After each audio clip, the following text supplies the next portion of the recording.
There was a bank vault with a 20-ton heavy door and walls reinforced with iron. The makers were so confident in their security that they didn't even install a security alarm in the bank vault. It was called an unbreakable vault. This belief was proven wrong when criminals created a master plan, outsmarted the security for a full 27 hours, and remained hidden inside the vault.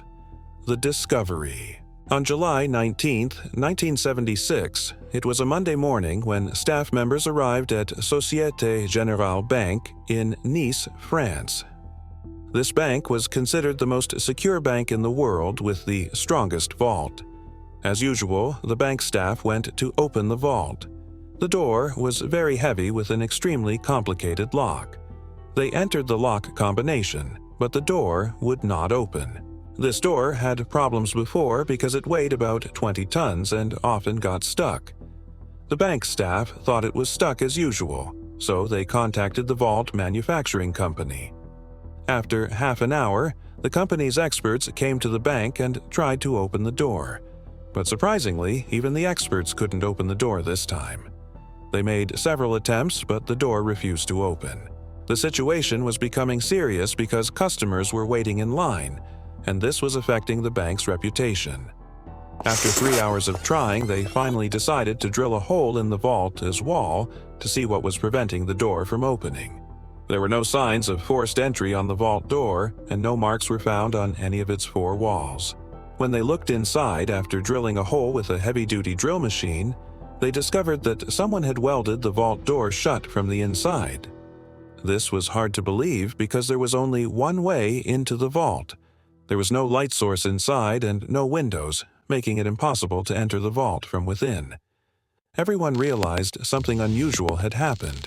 They brought machinery and decided to break through the vault's wall to get inside. This took a long time because the walls were thicker than regular walls and had iron reinforcement. After many hours of hard work, they made a hole big enough for a person to enter. When they looked inside, the sight was unbelievable. What they found. The bank vault had been robbed.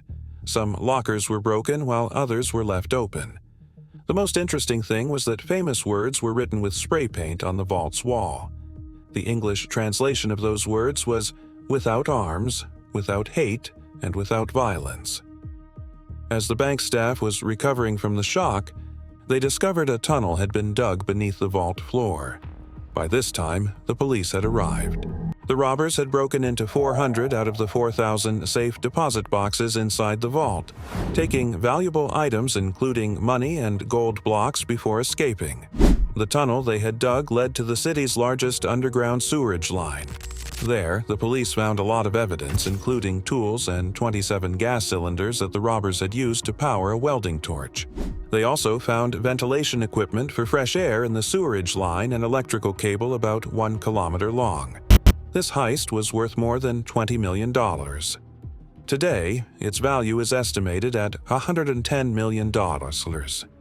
It was not only the biggest bank heist of the century, but this police investigation also became the biggest investigation in France. The investigation. This incident spread all over the world. While the bank's reputation suffered, this was also a source of great embarrassment for the French police. For the next several months, the police worked hard, arrested people in the area, and questioned bank staff. But they couldn't find any trace of the robbers. Then, after 3 months in October 1976, the police received an important lead. A member of the robbers group was caught based on a tip from his own girlfriend. At first, he denied any involvement, but when the police pressured him, he eventually broke down and revealed the entire gang's names. What surprised the police was that this gang was known for committing small and petty thefts. They couldn't believe such a gang had done such a big bank heist. The mastermind of this plan was actually someone else.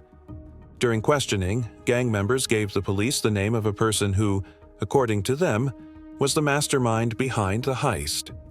This man named Albert Spaggiari was actually a photographer. When the police arrested him, he didn't look like a criminal at all. Simple clothes, simple lifestyle, and lived in a normal house on the outskirts of the city.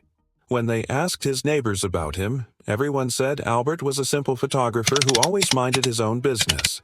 But Albert was completely different from what the police expected. He immediately confessed to the police that he was the mastermind of the bank heist. The master plan. The case seemed almost closed for the police, but it was just the beginning. According to Albert, he had previously rented a locker in the same bank and used visits to the vault as an excuse to take photos of everything. He first put an alarm clock in his own locker, setting the alarm for nighttime. When the alarm went off and no one was alerted and no security alarm sounded, he confirmed that there was no security system installed in the vault. Then he went to the city government office disguised as an engineer and obtained a map of the city.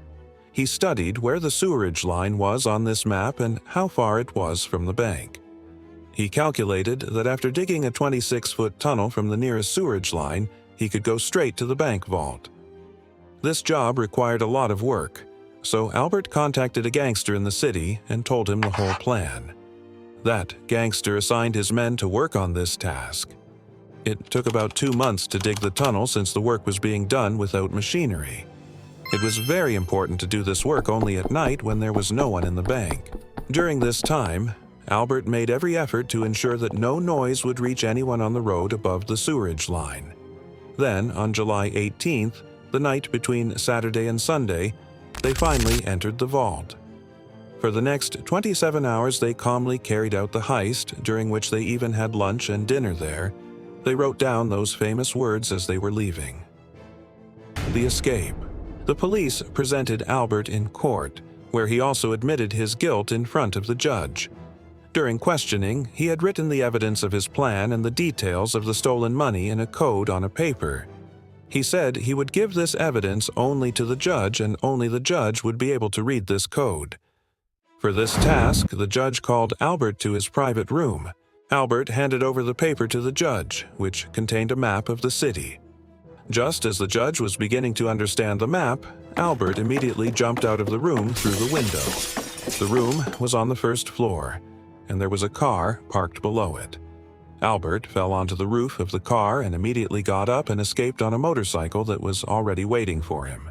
Despite the police's continuous efforts, they couldn't catch him. After several years, his interview was broadcast on a TV show in Italy. In it, he mentioned that he had a keen interest in treasures from the age of 12, and he fulfilled this passion through this heist. It seemed like he was mocking the French police through this interview. After that, where Albert went remains a mystery that has not been solved to this day. Albert Spaggiari died in 1989. His mother said that Albert's body was left outside her house. I hope you will like and share this video. Thank you so much for your kind comments. See you in next awesome